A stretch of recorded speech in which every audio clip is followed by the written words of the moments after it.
অনেকেই দেখা যায় বিবাহের আগে হারাম সম্পর্ক ও জেনা করে, কিন্তু তারা আবার সালাতও পড়ে। সেই সালাত আল্লাহর দরবারে কবুল হবে কিনা? ভাই তোফায়েল, আপনি যে প্রশ্ন করেছেন এর চাইতে গুরুত্বপূর্ণ প্রশ্ন, প্রাসঙ্গিক, যে বিবাহের আগে যে প্রেমের সম্পর্ক, তথাকথিত প্রেমের সম্পর্ক একজন ছেলে এবং একজন মেয়ের সাথে থাকে, এই সম্পর্কটি যদি শারীরিক সরাসরি জেনা পর্যন্ত নাও যায়, তথাপি এটি এক ধরনের জেনা। এবং এই হারাম সম্পর্ক, অবৈধ সম্পর্ক যদি কারোর মধ্যে থাকে, একটা শাস্তি তার দুনিয়াটি নিশ্চিত, তা হলো তার দাম্পত্য জীবনে আল্লাহ সুবহানাহু ওয়া তাআলা তাকে শান্তি এবং সুখ দান করবেন না।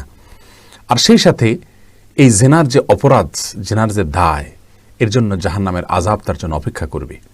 এটা বড় ধরনের একটি গুনাহ এবং কবিরা গুনাহ এবং বড় ধরনের অপরাধ। সেই সাথে যদি তিনি জেনা করছেন, অবৈধ সম্পর্ক রাখছেন কোনো মেয়ের সাথে বিবাহ বহির্ভূত, একই সঙ্গে তিনি সালাত আদায় করছেন, এরকম যদি হয়, আমরা আপনার প্রশ্ন উত্তরে বলবো তার সালাত কবুল হবে না, সেটা বলা যাবে না। বরং সালাত একটি স্বতন্ত্র ইবাদত, বরং এই অবস্থায় তার আরও ভালোভাবে সালাত আদায় করা উচিত। কারণ ইন্নাস সালাতা তানহা আনিল ফাহশাই ওয়াল মুনকার, সালাত মানুষকে অশ্লীল এবং অন্যায় কাজ থেকে বিরত রাখে, ফেরত রাখে, বাঁচিয়ে রাখে। যার কারণে সালাতের ব্যাপারে তিনি আরও বেশি মনোযোগী হওয়া দরকার।